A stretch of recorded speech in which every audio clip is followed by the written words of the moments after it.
আসসালামু আলাইকুম বন্ধুরা। জামিলা হোম ব্লগসে সবাইকে স্বাগত জানাচ্ছি।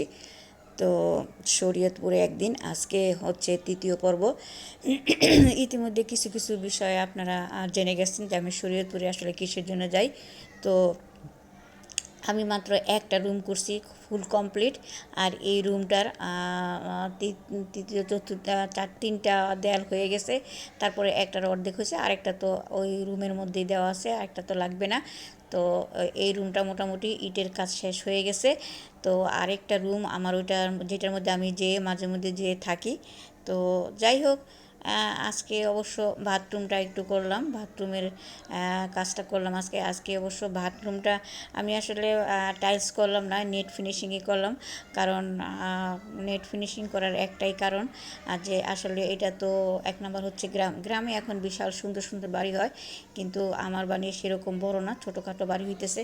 তো এগুলার মধ্যে আসলে বয়সও হয়ে গেছে, সব কিছু পরিষ্কার পরিচ্ছন্ন করতে একটু কষ্ট হয়। এবং যদি ভাড়া টাড়া দিয়ে দিই, বিভিন্ন চিন্তা ভাবনা করে আমি আসলে বাথরুমটা টাইলস করি নিই, কোনোটাই টাইলস করি নাই। তবে আগামীতে যেই বাথরুমটা করব সেটা টাইলস করার চিন্তা ভাবনা আছে। তো দেখেন বাথরুমটা নিট ফিনিশিং হয়ে গেছে আমার। তো যাই হোক, আমি আস্তে আস্তে কাজ করতেছি। তো আস্তে আস্তে কাজ করাতে আমার টাকা কিন্তু বেশি খরচ হচ্ছে। তো এটা নিয়ে অনেকেই কান পরাও দেয়, আবার অনেকে বলে যে এমনি করতেছেন কে, এমনি করলে তো খরচ বেশি হইতেছে, একবারে ধরবেন একবারে করবেন। মানে এমনভাবে এক একজন কথা বলে, মানে কথা শুনে মনে হয় যে আমি একেবারে কোটিপতি, কোটি টাকা নিয়ে বসে রয়েছি, আমি একবারে কেন কাজ করি না। আর আমার টাকার জন্য তাদের এত মায়া, এত মহব্বত যে আমার এমনি খরচ হইতে আসে বেশি, গা জ্বলা যায়, গা শিরশির করে কথা শুনলে। তারপরে কিছু বলতে পারি না, চুপ করে থাকি, মুখের মধ্যে মেরাপিটা ঢুকাই থুয়ে দিই এক একজনের কথা শুনে। আরে বাবা, বেশি টাকা খরচ হইতেছে, এটা তোরা জানোস, আমি জানি না? আমিও তো জানি বেশি টাকা খরচ হইতেছে। আমি একবারে করলে আমার খরচ হতে 1 টাকা, এখন আমি একটু একটু আস্তে আস্তে করতেছি, এখন আমার খরচ হইতেছে 2 টাকা। তো আমার 2 টাকা খরচ হইলেও ভালো, 2 টাকা খরচ করে আমি 10 টাকার মাল বানাইতেছি।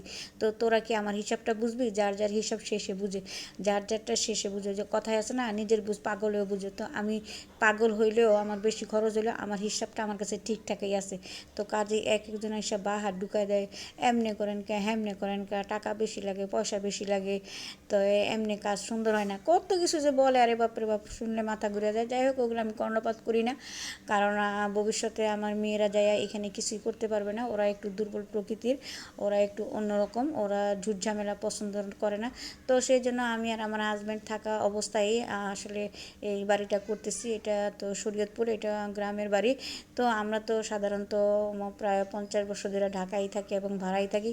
তো দেখা গেল ভবিষ্যতে দুইজন বুড়া বুড়ি হয়ে গেলাম, তখন আত্মীয় স্বজন নিয়ে আসলে দেশে থাকার একটা চিন্তা ভাবনা